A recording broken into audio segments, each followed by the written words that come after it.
आज मैं आपको इस वीडियो में बताने वाली हूँ 4 ऐसे टॉपिक्स के बारे में जिससे आपको ये भी क्लियर हो जाएगा कि आपका इनकम टैक्स का नोटिस आएगा या नहीं। ये टॉपिक्स क्या है? सबसे पहला टॉपिक है मैक्सिमम कैश, सेकंड है मैक्सिमम सेविंग अकाउंट्स, थर्ड है मैक्सिमम फिक्स डिपॉजिट और फोर्थ है मैक्सिमम यूपीआई ट्रांजैक्शन। यानी कि इसमें आपके सारे पॉइंट्स वो है क्लियर हो जाएंगे। आपको क्या करना है, इस वीडियो को एंड तक देखना है और अब तक हमारे चैनल को सब्सक्राइब नहीं किया तो सबसे पहले वो कर लेना।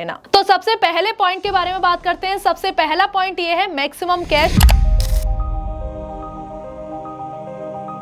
यानी कि आप कितना डिपॉजिट कर सकते हो। 10 लाख तक आप डिपॉजिट कर सकते हो और विड्रॉ भी आप 10 लाख तक कर सकते हो। यानी कि आपको अपने डिपॉजिट 10 लाख से कम रखने हैं और विड्रॉ भी 10 लाख से कम रखने हैं। मान लो अगर आप 10 लाख डिपॉजिट करते हो, 50,000, 1 लाख, 2 लाख ऐसे करके आप 10 लाख डिपॉजिट करते हो तो तब भी आपको इनकम टैक्स की तरफ से नोटिस आ सकता है और वो ये पूछ सकता है कि 1 लाख का सोर्स ऑफ इनकम बताओ कि ये आपने कहां से कैसे लिया। पहले का सेकंड पॉइंट है सिंगल ट्रांजैक्शन,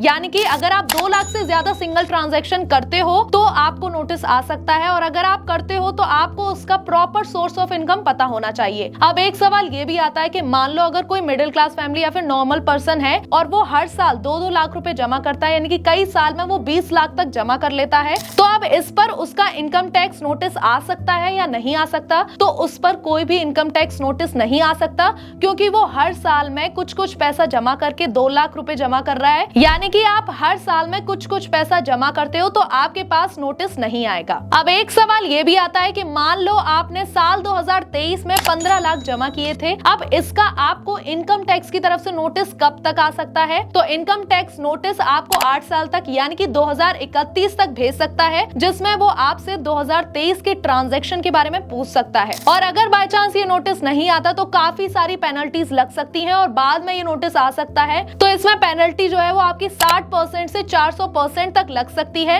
मान लो अगर आपके 5 लाख हैं तो उसमें से आपका 60% 3 लाख से 400% 20 लाख तक, यानी कि 3 लाख से 20 लाख तक आपकी पेनल्टी लग सकती है। तो आपको क्या करना है, ये ITR फाइल करना है जिससे आपका इनकम टैक्स का नोटिस ना आए। अब सेकंड पॉइंट क्या आता है, मैक्सिमम सेविंग। इनकम टैक्स ने ये मेंशन किया है कि आप कितने भी अकाउंट ओपन करा सकते हो, चाहे आप 2 कराओ 4 कराओ, आप कितने भी अकाउंट ओपन करा सकते हो। बस आपको क्या करना है, उसमें कोई भी गलत एक्टिविटी नहीं कर रहे तो आप कितने भी मल्टीपल अकाउंट ओपन करा सकते हो। तो इसके बेनिफिट्स ये हो सकते हैं कि मान लो अगर आपने अलग अलग बैंक में अकाउंट ओपन कराए हैं तो उसमें अलग अलग बैंक्स के ऑफर्स अलग होते हैं, यानी कि आप शॉपिंग वगैरह जा रहे हो तो उसमें आप ऑफर अवेल कर सकते हो अलग अलग अकाउंट से। सेकेंड पॉइंट आता है सर्वर का, यानी कि अगर आपका अकाउंट सिर्फ एक ही बैंक में है और आपको ट्रांजैक्शन करना है और सर्वर डाउन चल रहा है तो प्रॉब्लम आ सकती है। और यहीं अगर आपके मल्टीपल अकाउंट्स होंगे तो उसमें आपको प्रॉब्लम नहीं होगी, आप इजीली ट्रांजैक्शन करते हो। थर्ड पॉइंट आता है कि ऑनलाइन फ्रॉड बहुत ज्यादा चल रहे हैं, यानी कि अगर आपका सिर्फ एक ही अकाउंट है और आपने सारे पैसे सिर्फ एक ही अकाउंट में रखा है तो आपके साथ दिक्कत हो सकती है। यहीं अगर आपके अलग अलग अकाउंट है, मान लो आपको 10 लाख है और वो आपने अलग अलग अकाउंट में 2 लाख करके जमा करे हैं तो आपकी जो दिक्कत होगी वो एक बैंक के साथ होगी। मान लो अगर आपकी एक बैंक के साथ ऑनलाइन फ्रॉड हो जाता है तो बची हुई बैंक में आपका पैसा सेव रहता है। तो ये एक पॉइंट हो गया। लास्ट पॉइंट आता है DICGC बेनिफिट। ये RBI की सब्सिडी है, ये हर बैंक के हर कस्टमर को 5 लाख तक का इंश्योरेंस है। मान लो अगर आपका एक्सिस बैंक में अकाउंट है और वो बैंक जो होता है वो डूब गया तो इसमें आपको DICGC बेनिफिट ये मिलता है कि आपको वो 5 लाख तक दे सकता है। अगर आपके 2 लाख तक जमा है तो वो आपको 2 लाख तक दे सकता है। और मान लो अगर आपके एक ही बैंक में 20 लाख तक पैसे जमा है और वो बैंक डूब जाता है तो आपको सारे पैसे नहीं मिलेंगे। DICGC सिर्फ आपको 5 लाख तक पैसे दे सकता है। तो आपको क्या करना है, इसी जगह अगर आप अपने 20 लाख रुपए अलग अलग मल्टीपल अकाउंट में डालते हो, 5-5 लाख करके अगर आप अलग अलग अकाउंट में भी जमा करते तो वो आपको जो है आपके सारे पैसे भी वापस आ सकते थे। तो DICGC का ये बेनिफिट है। अब इसके नुकसान क्या हो सकता है? अगर आपने मान लो अकाउंट ओपन कराए, काफी सारे अकाउंट ओपन कराए, तो उसमें आपको मंथली एवरेज बैलेंस मेंटेन करना पड़ेगा। काफी सारे अकाउंट ऐसे भी होते हैं जो जीरो बैलेंस पर होते हैं, जैसे कि कोटक और एयू हो गया, तो आप इसमें भी अकाउंट ओपन करा सकते हो। लेकिन अगर आप और अकाउंट्स में ओपन कराते हो तो आपको ये मेंटेन करना पड़ेगा, प्लस आपको डेबिट कार्ड की हर साल फीस भी पे करनी पड़ेगी। और इसमें एक और नुकसान ये है कि हम अपने जो अकाउंट्स को वो ट्रैक नहीं कर सकते, यानी कि हम कितना पैसा कहाँ खर्च कर रहे हैं, ये सारे पॉइंट्स, और हमें कितने पैसे बचाने चाहिए, यानी कि इसमें एक ये नुकसान भी है जिससे हम अपने अकाउंट्स को ट्रैक नहीं कर सकते। अब नेक्स्ट पॉइंट आता है मैक्सिमम फिक्स्ड डिपॉजिट,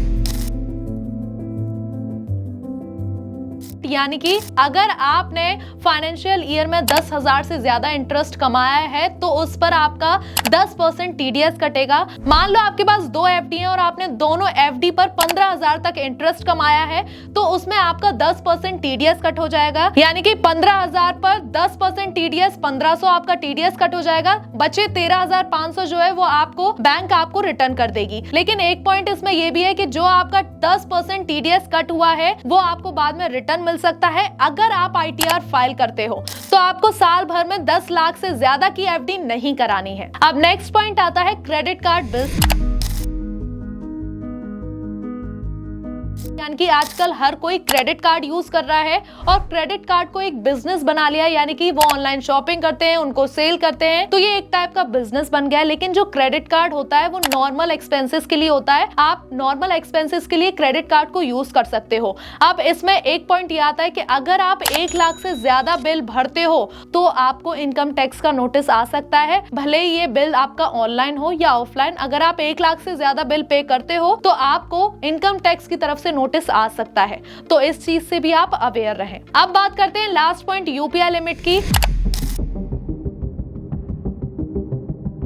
अब इसमें क्या होता है, काफी सारे लोग जो होते हैं वो यूपीआई यूज कर रहे हैं आजकल, काफी सारे ट्रांजैक्शंस होते हैं और जब लोग यूपीआई यूज करते हैं तो वो ट्रांजैक्शन करते जाते हैं 500 का, 10,000 का, 1 लाख का, यानी कि इतने बड़े बड़े अमाउंट्स का ट्रांजैक्शन कर देते हैं। बट इसमें एक प्रॉब्लम है कि इसमें भी आपके पास इनकम टैक्स की तरफ से नोटिस आ सकता है। मान लो अगर आपकी सैलरी 6 लाख तक है तो इसमें आप 4 से 5 लाख तक के ट्रांजैक्शन कर सकते हो, बट अगर आप 6 लाख से ज्यादा ट्रांजैक्शन करते हो तो इसमें आपको नोटिस आ सकता है, तो इससे भी आप अवेयर रहे। अब सारी चीजें जो है क्लियर हो गई होंगी, आपके सारे पॉइंट्स क्लियर हो गए होंगे। इनकम टैक्स के नोटिस आपको कब आ सकते हैं, कब नहीं आ सकते, यूपीआई की लिमिट कितनी होनी चाहिए, मैक्सिमम सेविंग कितनी होनी चाहिए, मैक्सिमम फिक्स डिपॉजिट कितना होना चाहिए, और मल्टीपल अकाउंट से तो उसके क्या बेनिफिट्स, कितने नुकसान हो सकते हैं, ये सारी चीजें आपकी क्लियर हो गई होंगी। और अगर आपका अब भी कोई डाउट बचता है तो हमें कमेंट सेक्शन में जरूर बताइएगा। ऐसे ही और वीडियोस के लिए सब्सक्राइब करें और अपने दोस्तों और फैमिली को शेयर करना बिल्कुल मत भूलना।